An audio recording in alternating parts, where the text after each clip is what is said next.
So, you're a business owner with an SBA loan, and, well, it's become a huge weight on your shoulders. If you're facing a default, it can feel like you've hit a total dead end, but I promise you there are clear paths forward. Today, we're going to break down the two main routes to get some relief: the offer in compromise and the negotiated workout. Let's dive right in.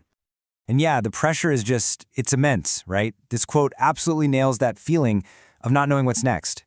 It's not just about the business, because most of these SBA loans have personal guarantees.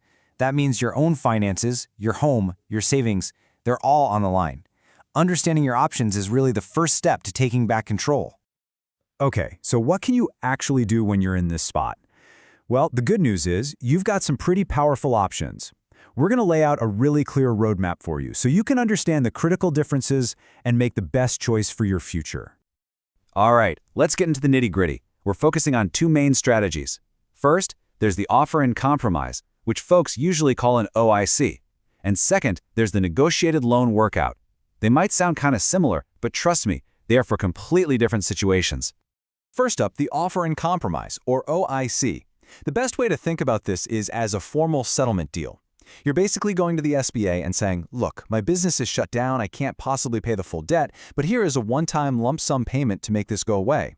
Now, the key here is that your business has already closed. The SBA will only even consider this if what you're offering is more than what they think they could squeeze out of you through collections. On the flip side, you've got the negotiated loan workout. With this one, the goal isn't to settle the debt in one shot. Instead, it's all about changing the loan terms to make them manageable. This is the path for you if your business is still viable, still operating, but you're just struggling to keep up with the payments. This could mean things like lowering your interest rate for a while, or stretching out the loan term to give you some much-needed breathing room. Okay, before we compare these two paths side by side, we have to talk about the elephant in the room, that personal guarantee. Almost every single SBA loan has one. And what that means is, if the business can't pay, you, the owner, are personally on the hook for the entire debt. Your house, your savings, your family's financial security, it's all potentially at risk. And that right there is why choosing the right strategy is so incredibly important.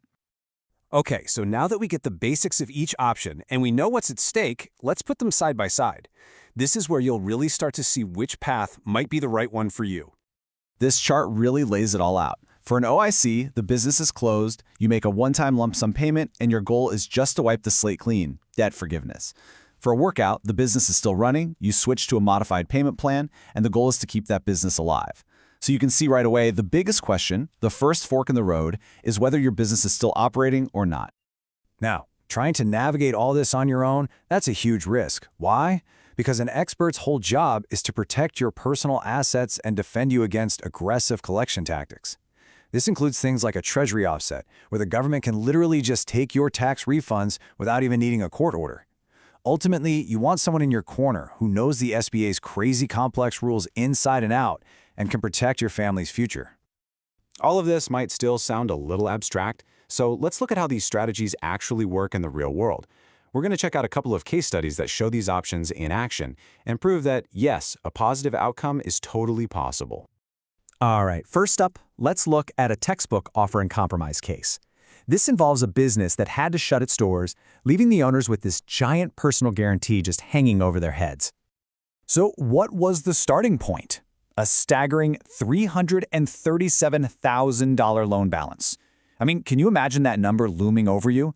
For a business that's already closed, it's not just a number. It's a terrifying weight threatening your entire financial future. But here's the amazing part. After a carefully prepared offer in compromise was sent in, the SBA agreed to settle. And the final amount? Just $30,000. That is a reduction of over 90%. It just goes to show you the incredible power of a well-negotiated OIC. It can literally give you a fresh start. Okay, now for a completely different story. This one is about a business that was still up and running, but the owners were in some serious trouble. This is where a loan workout became an absolute lifeline for them. And when I say the stakes were high, I mean they couldn't have been higher. These clients had put their family home up as collateral for the loan. So with the business in default, they were staring down foreclosure. Literally everything was on the line. Then they get an official notice from the SBA. It says they owe $148,000. That's a scary number in any situation, but it's downright terrifying when your home is the collateral. But, something just didn't seem right about that number. So it was time to do some digging. And a deep dive into the records uncovered a critical error. Payments the owners had made during a previous business bankruptcy had never been credited to their account by the SBA. Once that evidence was presented, the SBA had to acknowledge the mistake. The true amount owed wasn't $148,000. It was actually just under $97,000. That single discovery completely changed the entire negotiation. So what was the final outcome here? Well, the negotiated workout saved their home from foreclosure. Huge! It cut their total liability by almost $81,000 once the errors were fixed. And they got a new, affordable payment plan that allowed the business to keep going and the family to finally move forward. Just a massive win. So these two stories really paint a picture of the two different paths, right?